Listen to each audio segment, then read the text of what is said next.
The sea can be a dangerous place. Even with modern ships and modern technology, disasters can still happen. Collision, fire, and foundering can all lead to abandonment. When human lives are at risk, all seafarers owe it to themselves and their colleagues to understand their responsibilities. This series has been produced to supplement your ship's personal survival manuals, including the SOLAS Chapter 3 training manual and STCW requirements. This video looks at life rafts and open lifeboats.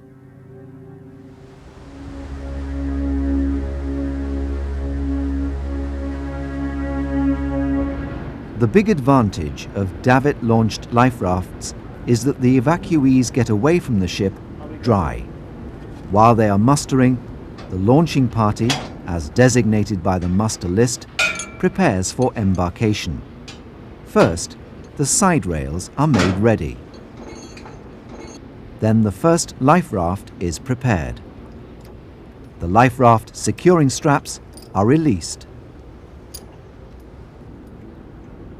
Then the davit is prepared. Each manufacturer's davits differ, and their instructions should always be consulted. But the basic principles and launching sequences are common to all. Having made sure that all is clear over the ship's side and around the deck preparation area, the winch operator moves the davit to the position for inflation. The life raft shackle is pulled out of the canister, and the davit fall is hooked to it. It is essential to check that the hook mechanism is properly closed. Then the painter and bowsing lines are pulled out. Sometimes a separate line for inflation is provided, but here the painter is used to inflate the raft. All these lines are secured to appropriate secure points on the deck. Deck cleats are usually provided for this. Plenty of slack is left. The life raft is then allowed to swing out under the control of the preparation party. Once it is in position, the life raft is inflated by pulling on the line.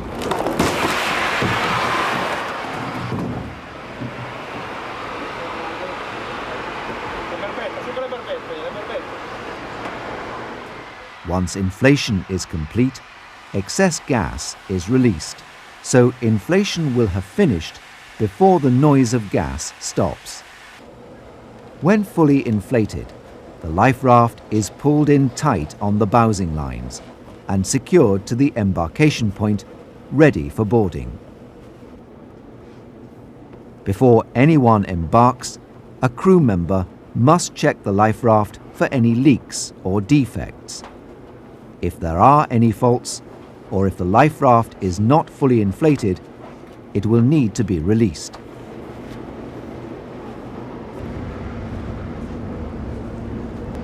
Setterini pronti, 4 pronti.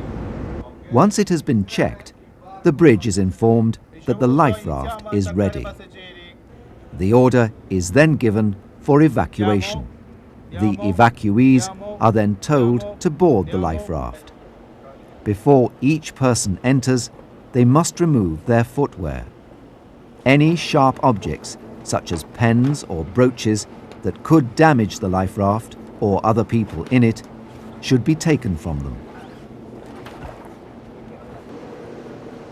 2 crew members sit at the entrance and instruct the evacuees to position themselves around the sides of the raft, directing them to left and right in sequence. Inside, the evacuees sit facing the center, always sitting down as far outboard as possible next to the previous occupant. No one must ever sit on the buoyancy chambers. Once the life raft is loaded, the painter and bowsing lines will normally be released and thrown in the raft. It is extremely important to ensure that none of the lines catch on obstructions on the ship's side, as the life raft could be tipped up or damaged during lowering. These life rafts can be lowered from inside, but this method is only used for the last life raft. The life raft preparation party lowers the life rafts using the winch brake. When the life raft is in the water, the life raft leader pulls the red lanyard that releases the hook, leaving the life raft to drift free. There are some variations between different types. Consult the manufacturer's instruction for the life rafts fitted to your ship. On board the ship, the winch operator raises the fall manually. There is an electric motor, but in case of power failure, the hook must be able to be raised manually, and this method is used in this exercise. While the first life raft is being lowered, another is prepared.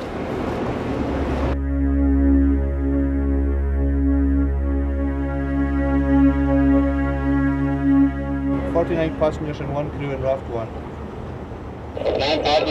Marine evacuation systems also offer dry shod boarding of an inflatable survival craft. The evacuees assemble at their muster stations. Then the slide and platform are inflated. System deployment by one individual must be possible. At the same time, the life rafts are also launched and inflated by the preparation party. Under the control of the evacuation team, who are provided with survival suits, the passengers then go down the slide to the platform, where they board their allocated life rafts. Another recently developed system is the Marin Arc marine evacuation system. This also provides a means of dry evacuation of passengers and crew. When the system is deployed, it comes out of its housing and tilts over. The life rafts then drop into the water.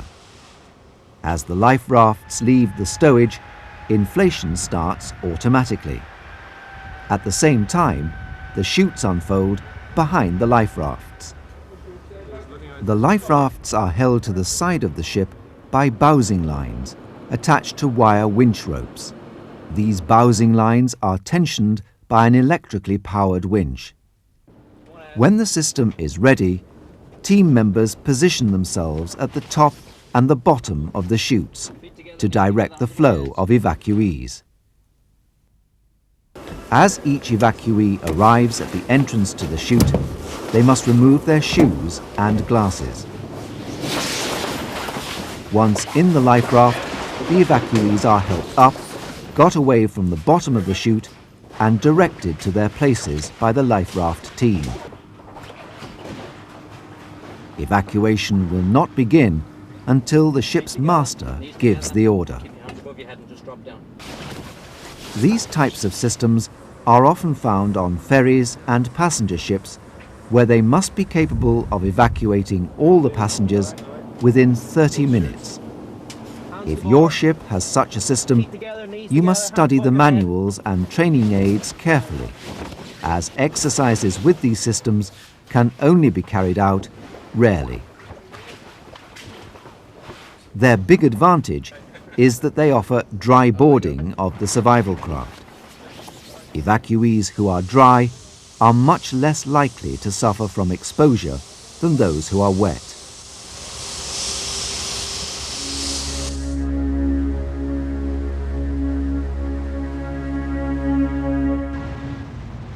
It is not so easy to avoid getting wet with the throw-overboard type of life raft. These are mounted in racks, and sometimes they must be carried to the ship's side. Like all life rafts, they're fitted with a hydrostatic release and a weak link to enable the life raft to release, come to the surface, and then inflate should the vessel sink. The ship's side rails are removed, life jackets should be worn while this is done. Then the painter is securely attached to a strong point on the ship. This will not be necessary if the life rafts are mounted at the throw-overboard position, as the painter is already secured to a strong point. The Senhouse slip or release button is then operated, and the container carried to the ship's side. Having checked that all is clear below, it is thrown into the water.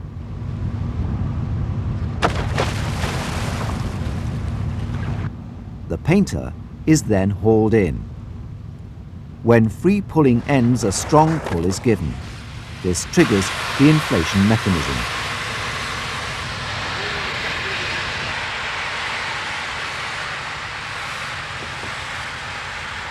Once it is fully inflated, the life raft leader climbs down the ladder, holding the painter under his arm.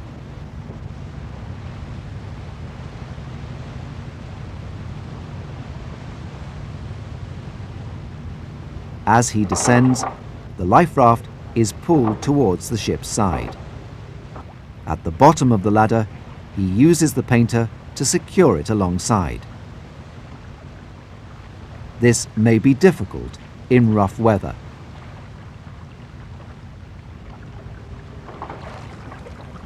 He then boards the craft and checks it for leaks. Once satisfied that it is all right, embarkation can begin. The objective is to enter the life raft dry if possible. Evacuees should climb down the ladder and step in through the entrance. In an emergency, they can jump the last 1 or 2 meters only. They should land with bent knees, putting as little weight as possible on the canopy. Never jump onto the canopy itself, as this will damage it and injure those sitting beneath. Throughout the evacuation, the life raft leader must check that the raft is not damaged by rubbing against the ship's side, particularly on the lee side. Once it is loaded, the painter is cut as far away from the raft as possible. The raft then drifts free. In any survival craft, the first priority is to get away from the ship's side. In calm conditions, as well as rowing or paddling, it may be necessary to weight down the sea anchor or drogue, throw it out of the raft, and haul the raft towards it. The anchor is retrieved and the process repeated. On some life rafts, deployment of the first drogue is automatic.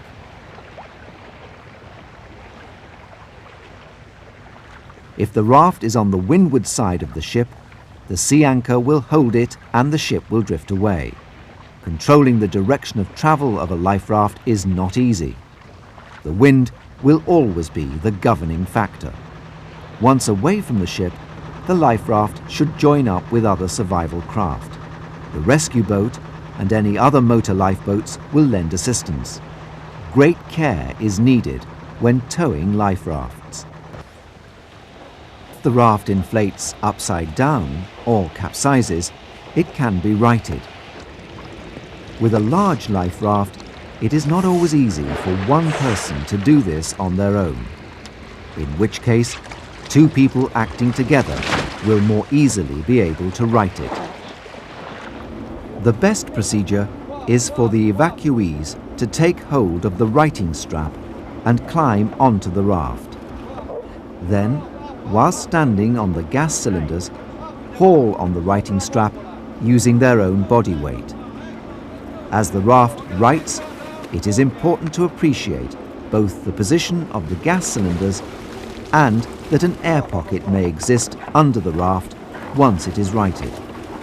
The first 2 into the life raft should be the fittest and ablest present, as once inside, they will be able to help others to board. To enter a 2-stage approach is best. First, get onto the life raft step or ramp and then tip into the life raft itself. Being helped to enter is much easier than doing it on your own. Those inside must make certain that they themselves do not fall into the water.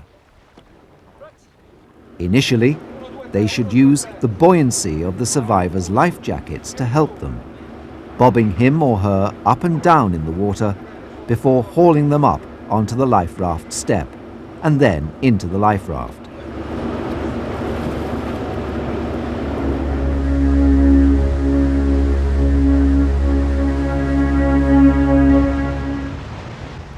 The next item of survival equipment we're going to look at is the open lifeboat. The first stage in preparing a lifeboat for launching is to check that the harbour pins are not in place. They should not be in place at sea, but always double check. Then 2 crewmen get into the lifeboat. They replace the drain plugs. Even if the gripes are in place, it is safer if the crew wear life jackets. They check that the tricing pennants are secure and that the lifelines are ready. If necessary, the lifelines are released. Bowsing tackles or frapping lines are checked and made ready. The toggle painter or sea painter is then rigged. One end should be secured around a strong point up forward in the boat. The other end is passed inboard of the forward fall, taken forward and secured to the ship's side as low as possible. Alternatively, the toggle painter may be rigged once the lifeboat is at the embarkation deck. On some ships, the painter is permanently rigged.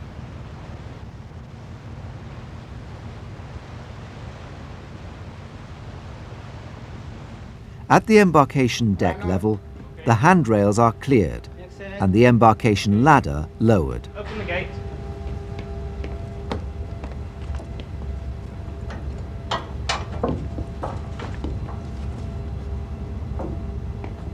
Clear away the gripes. Once the crew members have left the lifeboat, the gripes that secure it to the davits are released and cleared. Depending on national regulations and the design of the ship, it may be necessary for the 2 crew members to stay in the lifeboat as it descends to the embarkation deck. Lower away. Lower away. Checking that the winding handle is not in place, the lifeboat is lowered with great care using the winch brake. The crew member takes his orders from the person in charge of lowering. It is important not to let the falls overrun, as the tricing pennants are not strong enough to support the weight of the lifeboat. Their sole purpose is to bring it into the ship's side. If visibility is restricted, then the crew member must be guided by the person in charge of lowering. Once at the embarkation deck, the bowsing in tackles are made fast to the correct eye bolts on the deck at each end of the lifeboat. They're then heaved tight.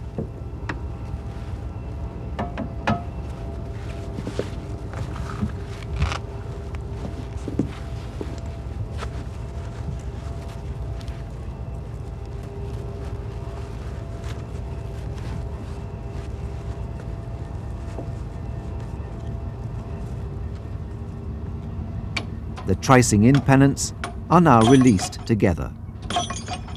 While this is being done, and if there is time and personnel, supplies of blankets and extra water, as well as the SART and EPIRB, are loaded.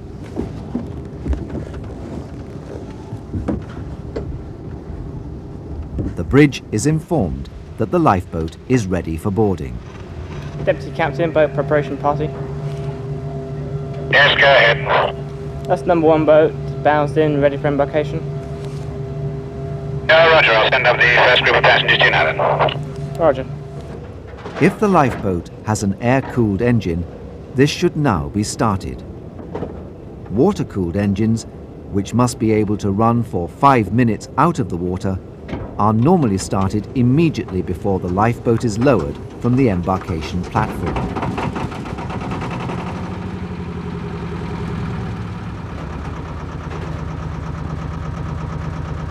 Once the order to board has been received from the bridge, the crew assists the evacuees into the lifeboat.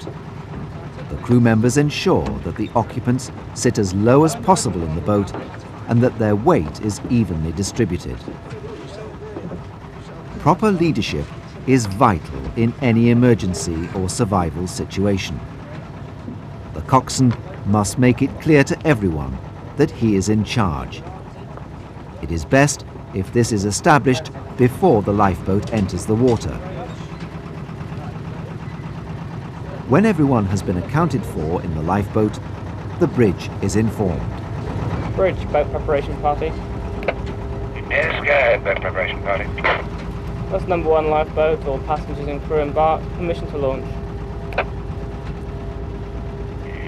Go ahead, boat preparation party. Lower and send away the boat. Once the order to abandon the ship has been given by the captain, the coxswain orders the bowsing tackles to be eased out and cast off.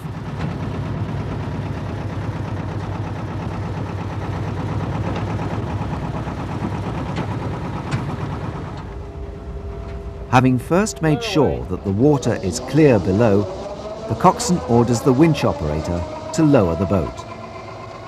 The winch operator remains on the ship to operate the handbrake. The lifeboat descends on the falls. In the lifeboat, the crew ensure that all are safe. Everyone must be sitting down and clear of the falls. All hands and arms must be kept inboard, and any children are cuddled up low in the lifeboat. The falls must be released as soon as the lifeboat enters the water. Usually, the lifeboat will have to stay alongside until the last man comes down the ladder. The method of entering the water is determined by the state of the sea and the lifeboat's release gear. The decision is made before lowering. In calm conditions, a lifeboat like this, with offload release gear, should be let run for the final 3 meters, keeping the brake open.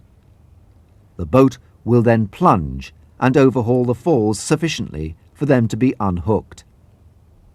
In a seaway, or in rougher conditions, with offload release gear, there is a danger that only 1 fall will be released.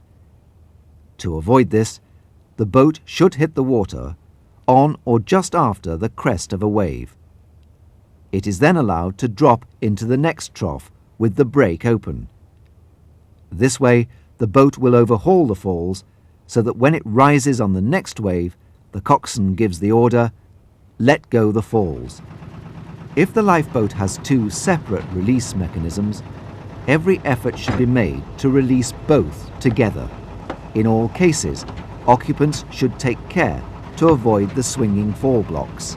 To get away from the ship, if it is stopped in the water, the bowman bears off with the boat hook. If necessary, the toggle painter can be passed aft and hauled on.